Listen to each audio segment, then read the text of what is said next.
السلام علیکم ورحمۃ اللہ وبرکاتہ۔ الحمدللہ والصلاة والسلام علی رسول اللہ۔ اشہد ان لا الہ الا اللہ وحدہ لا شریک لہ واشہد ان محمدا عبدہ ورسولہ نبینا محمد وعلی آلہ واصحابہ اجمعین آمین یا رب العالمین۔ سب سے پہلے آپ سب کو رسول اللہ صلی اللہ علیہ وسلم کی وصیت کے مطابق رمضان کریم کورس میں خوش آمدید۔ میں ہوں آپ کے ساتھ آپ کی بہن بریرہ عطا۔ آج ہم انشاءاللہ تعالی اپنے اس کورس کا سبق نمبر 2 پڑھیں گے۔ اللہ تعالیٰ سے دعا ہے اللہ تعالیٰ ہم سب کو مل کر اس کلاس کا حق ادا کرنے کی توفیق عطا فرمائے، آمین یا رب العالمین۔ تو آئیے ہم دیکھتے ہیں کہ اس سے پہلے کہ ہم اپنے کورس کے مین سبق پر جائیں، جیسا کہ یہ رمضان المبارک کا مہینہ ہے اور انشاءاللہ جیسے جیسے ہم روزمرہ کی چھوٹی چھوٹی سنتوں پر عمل کریں گے، اس کے ساتھ ساتھ ہی ہم رمضان المبارک کے بھی کچھ احکام سیکھتے جائیں تاکہ ہم اللہ کے فضل سے رمضان المبارک کا حق ادا کر سکیں۔ تو آئیے دیکھتے ہیں کہ آج ہمارے لیے کیا حکم ہے قرآن پاک میں رمضان المبارک کے حوالے سے، روزوں کے حوالے سے۔ تو یہ آپ کے سامنے سورۃ البقرہ کی آیت نمبر 185 ہے، 185۔ قال اللہ تعالی شہر رمضان الذی انزل فیہ القرآن ہدی للناس وبینات من الہدی والفرقان فمن شہد منکم الشہر فلیصم ومن كان مريضا أو على سفر فعدة من أيام أخر يريد الله بكم اليسر ولا يريد بكم العسر ولتكملوا العدة ولتكبروا الله على ما هداكم ولعلكم تشكرون۔ تو آئیے دیکھتے ہیں اس آیت مبارکہ کا معنی و مفہوم کیا ہے۔ تو دیکھیے، شہر رمضان الذی انزل فیہ القرآن، کہ رمضان ہی وہ مہینہ ہے جس میں قرآن نازل کیا گیا، ہدی للناس، جو کہ لوگوں کے لیے ہدایت کا ذریعہ ہے، وبینات من الہدی والفرقان، اور اس میں رہنمائی کے واضح دلائل موجود ہیں، والفرقان، اور یہ حق و باطل کے درمیان فرق کرنے والا ہے۔ فمن شہد منکم الشہر فلیصم، پھر تم میں سے جو کوئی بھی اس مہینے کو پائے، اس مہینے میں موجود ہو، فلیصم، تو اسے چاہیے کہ وہ روزہ رکھے۔ ومن کان مریضا او علی سفر، اور جو کوئی بیمار ہو یا پھر مسافر ہو، سفر پہ ہو، فعدۃ من ایام اخر، تو وہ دوسرے دنوں میں گنتی پوری کر لے۔ یرید اللہ بکم الیسر، اللہ تعالیٰ تمہارے ساتھ آسانی کا معاملہ چاہتا ہے، ولا یرید بکم العسر، اور تم سے تنگی کا معاملہ نہیں چاہتا، وَلِتُكْمِلُوا الْعِدَّةَ، تاکہ تم گنتی کو پورا کر لو، وَلِتُكَبِّرُوا اللَّهَ، اور تاکہ تم بڑائی بیان کرو، کبریائی بیان کرو اللہ کی، عَلَى مَا هَدَاكُمْ، اس لیے کہ اس نے تمہیں ہدایت دی ہے، تمہاری رہنمائی فرمائی ہے، وَلَعَلَّكُمْ تَشْكُرُونَ، اس طرح کر کے شاید تم اس کے شکر گزار بندے بن جاؤ۔ تو کیا مفہوم ہے اس آیت مبارکہ کا؟ سب سے پہلے ہم دیکھ رہے ہیں کہ اس میں یہ بتایا جا رہا ہے کہ رمضان ہی وہ بابرکت مہینہ ہے جس میں قرآن نازل کیا گیا، یعنی کہ قرآن کی نسبت رمضان کی طرف ہے اور رمضان کی نسبت قرآن کی طرف ہے۔ اسی لیے تو پھر اللہ کے فضل سے قرآن پاک بھی جب ہم رمضان میں پڑھتے ہیں تو اس کا اجر بھی بہت زیادہ بڑھا چڑھا کر دیا جاتا ہے، جیسا کہ ہم نے پہلے سبق میں بھی پڑھا تھا۔ تو یہاں پر یہ فرمایا گیا ہے کہ شہر رمضان الذی انزل فیہ القرآن، کہ رمضان وہ مہینہ ہے جس میں قرآن نازل کیا گیا۔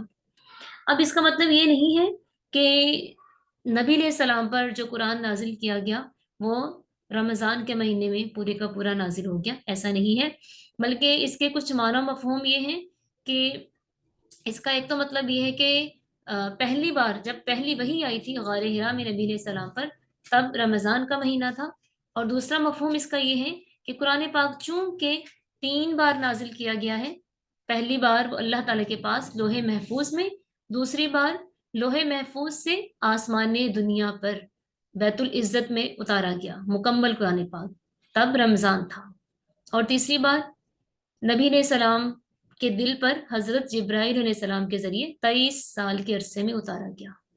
یعنی جیسے جیسے اللہ تعالیٰ کو منظور ہوا، جیسے جیسے اللہ تعالیٰ نے مومنین کے لیے، مسلمانوں کے لیے احکام نازل کیے، ویسے ویسے قرآن نازل ہوتا رہا۔ اور اس کا مقصد کیا ہے؟ ہدی للناس، لوگوں کے لیے ہدایت کا ذریعہ ہے۔ لیکن ہدایت کن لوگوں کے لیے ہے؟ جو ہدایت لینا چاہتے ہیں ان کے لیے ہے۔ وَبَيِّنَاتٍ مِّنَ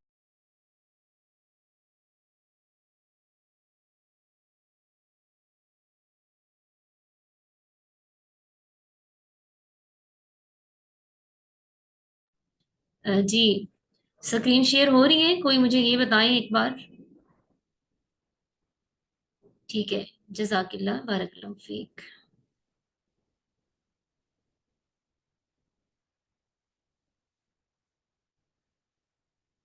جی تو ہم پڑھ رہے تھے کہ قرآن پاک ہمارے لیے ہدایت کا ذریعہ ہے، اور اس میں تمام دلائل موجود ہیں جو کہ ہمارے لیے ہدایت کا سبب ہیں۔ ہم یہ نہیں کہہ سکتے کہ ہمیں فلاں بات کا پتہ نہیں چلا، فلاں بات کا پتہ نہیں چلا، ٹھیک ہے، کیونکہ اللہ تعالیٰ نے قرآن پاک میں ہر طرح سے ہمیں بتا دیا ہے سب کچھ۔ اور پھر والفرقان، یہ حق و باطل کے درمیان فرق کرنے والا ہے۔ فرقان قرآن کریم کا ایک نام ہے، مطلب کیا چیز صحیح ہے، کون سا کام ہمیں کرنا ہے، کون سا ہمیں نہیں کرنا، اور کون مومن ہے، کون کافر ہے، یہ ہر چیز کے بارے میں واضح فرق بتا دیتا ہے۔ پھر اس کے بعد روزے کی اہمیت یا اس کی فضیلت بیان ہو رہی ہے کہ فمن شاہدہ منکم الشہر فلیصم، پھر تم میں سے جو کوئی بھی رمضان کا مہینہ پائے اسے چاہیے کہ وہ روزہ رکھے۔ ومن کان مریضا او علی سفر، اور پھر اس میں تھوڑے رمضان کے روزے کے احکام بھی بتا دیے کہ اگر کوئی بیمار ہے یا سفر پر ہے تو اس کو رخصت ہے، اس کے لیے کیا کہا گیا ہے؟ فعدۃ من ایام اخر، تو وہ دوسرے دنوں میں گنتی کو پورا کر لے۔ یعنی کہ اگر رمضان ہے اور انسان بیمار ہے، ایسی بیماری کہ جس کے بدلے میں یہ محسوس ہو کہ اگر ہم نے روزہ رکھ لیا تو ہم آج ہماری خیر نہیں ہے، پتہ نہیں آج کیا ہو جائے گا، جان چلی جانے کا خطرہ ہو، تو وہاں پر ہم روزہ چھوڑ سکتے ہیں، لیکن بعد میں اس کی قضائی دینی ہے دوسرے دنوں میں۔ یعنی جب رمضان ختم ہو جائے، کیونکہ رمضان کے دوران تو ہم قضائی نہیں دے سکتے نا، تو رمضان کے بعد ہم اپنے چھوٹے ہوئے روزے پھر رکھیں گے۔ او علی سفر، یا کوئی مسافر ہے، سفر میں ہے، اس کا سفر دشوار بہت ہے، اس کو مشکل ہوگی روزہ رکھ کے، تو وہ روزہ چھوڑ سکتا ہے، وہ رمضان کے بعد کسی وقت اپنا روزہ پورا کر لے گا۔ اور پھر بتایا کہ یہ ساری رخصت کیوں دی گئی ہے؟ یرید اللہ بکم الیسر، اللہ تعالیٰ تمہارے لیے آسانی کا معاملہ چاہتا ہے، ولا یرید بکم العسر، اور تمہارے ساتھ تنگی کا معاملہ نہیں چاہتا۔ وہ کیوں؟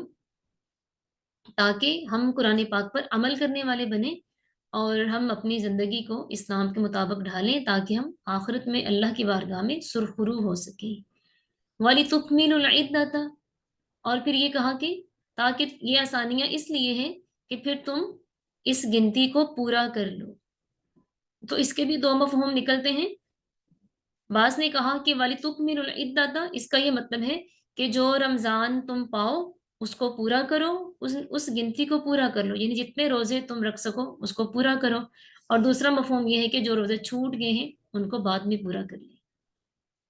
اور اس کے لیے کوئی مخصوص مہینہ، کوئی مخصوص وقت مقرر نہیں ہے کہ ہم نے چھوٹے ہوئے روزوں کی ادائیگی قضائی کب دینی ہے، جب آپ کو سہولت ہو، بس یہ کریں کہ دوسرا رمضان آنے سے پہلے پہلے کر لیں، یعنی جتنی جلدی ہو سکے اتنی ہی جلدی کر لیں، کیونکہ یہ کوئی پتہ نہیں ہے کہ کب ہماری سانسوں کی ڈور ٹوٹ جانی ہے، پھر ایسا نہ ہو کہ ہمارا فرض ابھی ہم پر باقی تھا اور ہم یوں ہی چلے گئے۔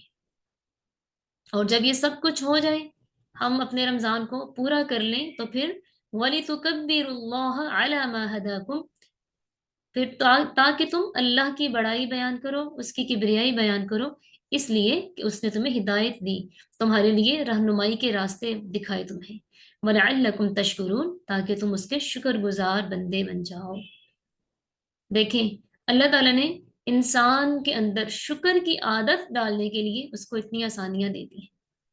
اس کے باوجود اگر ہم اللہ تعالیٰ کے ان احسانات کی قدر نہ کریں، ان احسانات کا، تو پھر ہمیں سوچنا پڑے گا، ہمیں اپنے ایمان کا جائزہ لینا پڑے گا۔ تو اللہ تعالیٰ سے دعا ہے کہ اللہ تعالیٰ ہم سب کو ہی اس رمضان کا حق ادا کرنے کی توفیق عطا فرمائے۔ ایسا نہ ہو کہ ہمیں چھوٹے چھوٹے مسائل ہوں، جیسے سر میں درد ہو گیا ہے، یا کوئی چھوٹی موٹی کوئی تکلیف ہے تو ہم روزہ چھوڑ دیتے ہیں، یہاں تک بھی دیکھا گیا ہے کہ لوگوں کے دانت میں داڑھ میں درد ہے نا، بھئی روزہ چھوڑ دیا۔ یہ مناسب نہیں ہے۔ ایسی بیماری جو ہمیں اٹھنے کے قابل نہ چھوڑے، ہم چل پھر نہ سکیں، تب ہم روزہ چھوڑ سکتے ہیں، لیکن بعد میں ہمیں اس کی قضائی دینی ہے۔ تو آئیے مزید ہم دیکھتے ہیں۔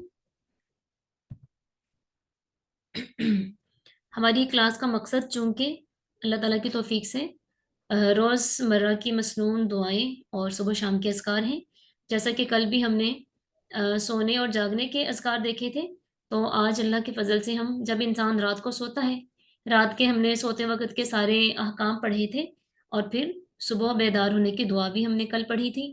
تو انسان جب رات کے سونے کے بعد صبح اٹھتا ہے تو سب سے پہلا کام اس کا کیا ہوتا ہے؟ اپنے آپ کو فارغ کرنا۔ تو سب سے پہلے ہم اٹھ کے واش روم ہی جاتے ہیں، تو اس لیے آج ہم بیت الخلاء آنے جانے کی دعائیں اور کچھ اس کے آداب آپ سے شیئر کروں گی کہ کس طرح سے ہمیں اپنی قضائے حاجت کو پورا کرنا ہوتا ہے، کیسے ہم نے قضائے حاجت کرنی ہوتی ہے۔ تو جب ہم واش روم میں جانا ہے تو سب سے پہلے ہم یہ دعا پڑھتے ہیں، ٹھیک ہے؟ بیت الخلاء جاتے وقت ہم یہ دعا پڑھیں گے، اللہم انی اعوذ بک من الخبث والخبائث، ٹھیک ہے؟ یہ جو لفظ من الخبث ہے، بعض روایات میں یہ خبث یعنی با کی جزم کے ساتھ بھی ملتا ہے، تو یہ دونوں طرح سے پڑھنا ہی جائز ہے۔ اللہم انی اعوذ بک من الخبث والخبائث یا من الخبث والخبائث۔ لیکن ہم پڑھیں گے کب؟ بیت الخلاء جانے سے پہلے ہم دعا پڑھیں گے، پھر ہم جاتے وقت پہلے اپنا بایاں پاؤں اندر رکھیں گے، پھر ہم چلے جائیں گے، اور پھر جب ہم نے اپنی حاجت پورا کرنے واش روم میں بیٹھنا ہے تو ہم کوشش کریں کہ جتنا ہم زمین کے قریب ہو جائیں اتنا ہی قریب ہو کے پھر ہم اپنا سطر کھولیں۔ یوں واش روم میں جا کے کھڑے کھڑے سطر نہ کھولیں، بلکہ کوشش کریں جتنا زیادہ ہم زمین کے قریب ہو کے کھولیں اتنا ہی بہتر ہے، اور یہ سنت ہے۔ دوسری بات، نبی علیہ السلام نے باقاعدہ طور پہ واش روم میں بیٹھنے کا طریقہ بھی بتایا ہے تاکہ ہم لوگوں کو آسانی ہو، ہم اپنی حاجت کو جلدی پورا کریں اور آسانی سے پورا کریں۔ ایسا ہوتا ہے کہ ہم بس جا کے سیدھے بیٹھ جاتے ہیں تو پھر جو فضلہ ہے وہ صحیح طریقے سے اندر سے خارج نہیں ہوتا، اس وجہ سے پھر ہمارے پیٹ میں درد بھی رہتا ہے۔ تو اس کا طریقہ کیا ہے؟ جب ہم واش روم میں جا کے بیٹھتے ہیں تو یوں کریں کہ اپنا دایاں پاؤں کھڑا کر لیں اور اپنا وزن زیادہ تر بائیں پاؤں کی طرف رکھیں، بائیں پاؤں پہ وزن رکھیں۔ اس طرح کرنے سے نا آنت کا منہ کھل جاتا ہے، جس آنت سے فضلہ خارج ہوتا ہے نا اس کا منہ کھل جاتا ہے، معدے کا منہ کھل جاتا ہے، تو پھر انسان اپنی حاجت کو آسانی سے اور جلدی پورا کر لیتا ہے، پھر وقت زیادہ نہیں لگتا، کیونکہ واش روم میں وقت بھی زیادہ نہیں لگانا چاہیے، کیونکہ ہم جہاں مطلب ایک گھر میں رہتے ہیں وہاں اور بھی لوگ موجود ہوتے ہیں، تو ہو سکتا ہے ہم اندر بیٹھے ہوئے باہر کسی کو ہم سے زیادہ کوئی پرابلم ہو گیا تو ان کے لیے پریشانی کا باعث ہے۔ اس لیے کوشش کریں کہ جیسے اللہ تعالیٰ کے نبی نے ہمیں طریقے بتائے ہوئے ہیں ہم ان کو فالو کریں۔ تو دیکھیں اگر ہم بیت الخلاء کا طریقہ بھی آپ کے مطابق اختیار کر لیں تو ہمیں اس کا بھی اجر ملتا ہے، سبحان اللہ۔ اپنے لیے بھی آسانی ہے اور دوسروں کے لیے بھی آسانی ہے، ہم بہت سے امراض سے بچ سکتے ہیں۔ اور پھر جب ہم اپنی حاجت پوری کرنے کے بعد بیت الخلاء سے نکلتے ہیں تب ہم کیا پڑھتے ہیں؟ غفرانک الحمد للہ الذی اذهب عنی الاذی وعافانی۔ پھر اللہ تعالیٰ کو شکر ادا کرنا تو بنتا ہے نا۔ دیکھیں ہم تھوڑی دیر کے لیے اگر واش روم نہ جائیں، روک لیں تو بیماریاں بن جاتی ہیں، پیٹ میں درد شروع ہو جاتا ہے، دل خراب ہوتا ہے، وامٹ شروع ہو جاتی ہے۔ تو پھر اللہ تعالیٰ کا شکر تو بنتا ہے نا. دیکھیں اللہ تعالیٰ نے مومن کے لیے کس قدر خیر ہی خیر رکھی ہوئی، ہر حالت میں ہر کام میں خیر ہے. تو آپ واش روم جاتے ہیں، دعا پڑھتے ہیں، سنت کے تقاضوں کو پورا کرتے ہیں تو اس کام کا بھی اجر ہے. پھر واش روم سے نکلتے ہیں اور پھر سے دعا پڑھتے ہیں تو آپ کو اس کا بھی اجر ملتا ہے. سبحان اللہ. دعائیں تو اللہ کی فضل سے سب کو یاد ہیں، لیکن بس ہماری روٹین میں یہ شامل نہیں ہے. تو جو چیز یاد ہے نا، اس کا مقصد، اس کا حق تب ادا ہوتا ہے جب یہ ہماری روٹین میں شامل ہوتی ہے، اس کے بغیر نہیں. ورنہ تو قرآن پاک میں اللہ تعالیٰ نے فرمایا ہے نا کہ کچھ لوگ ایسے ہیں کہ ان کی مثال گدھے جیسی ہے کہ جس پر کتابوں کا بوجھ تو ہے مگر وہ سمجھتا نہیں ہے کہ اس میں لکھا کیا ہوا ہے. اب سمجھنے سے مراد یہ نہیں ہے ہم نے کتابوں کو رٹ لیا بس ٹھیک ہے، نہیں. سمجھنے سے مراد یہی ہے کہ ہم اس پر عمل کریں، تب پتہ چلتا ہے کہ ہاں ہم نے اس کو سمجھا ہے. ورنہ پھر اللہ تعالیٰ نے گدھے سے تشبیہ دی ہے ایسے لوگوں کو جن کے پاس کتابیں تو بہت ہیں لیکن اس پہ عمل نہیں ہے ان کا.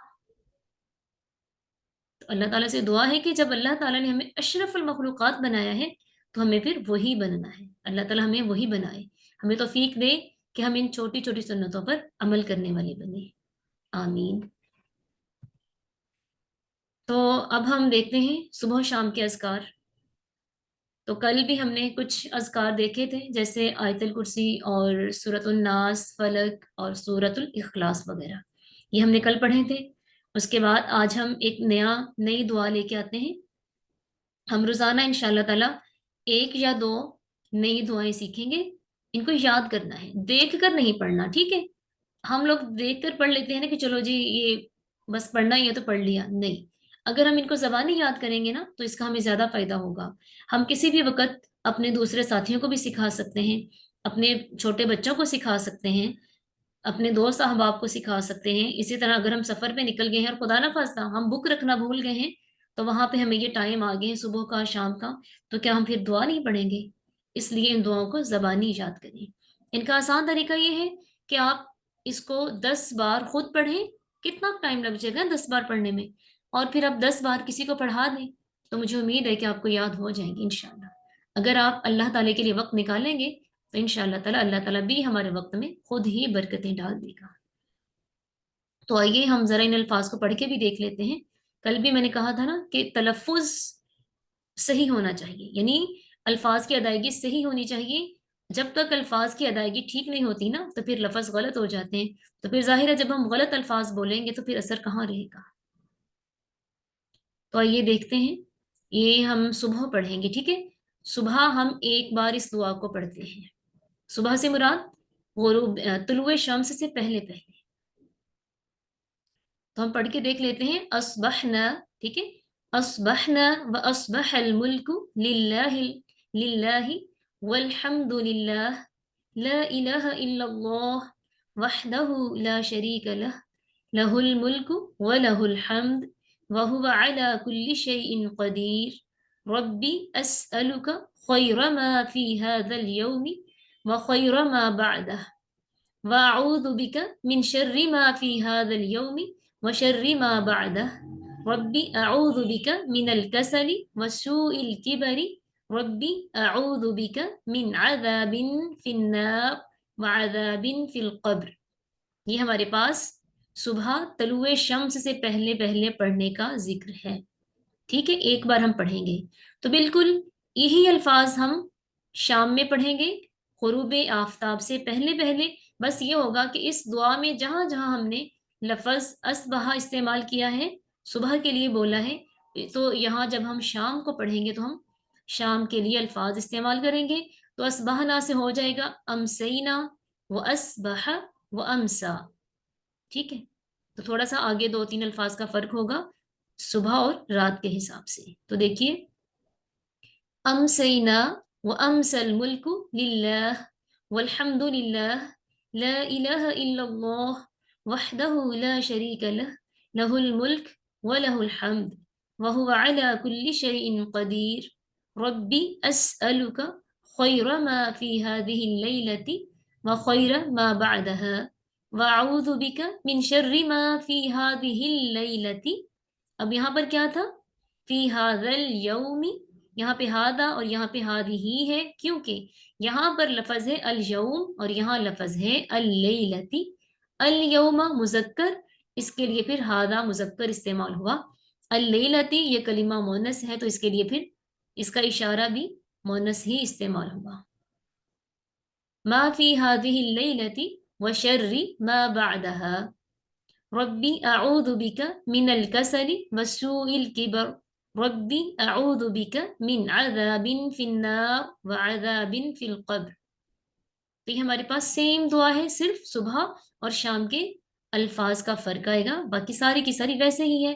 تو آج انشاءاللہ تعالی آپ کو ایک ہی بار میں صبح و شام کے اذکار میں سے ایک ذکر صبح کا اور ایک ذکر شام کا یاد ہو جائے گا انشاءاللہ. اس کے ساتھ ہی چھوٹی سی مزید ایک دعا ہے، حسبی اللہ لا الہ الا هو علیہ توکلت وہو رب العرش العظیم. یہ دعا ہم صبح بھی پڑھیں گے اور بالکل یہی الفاظ ہم شام میں بھی پڑھیں گے، اور اس دعا کو صبح شام 7 بار پڑھا جاتا ہے. 7 بار یہ دعا پڑھنا سنت ہے.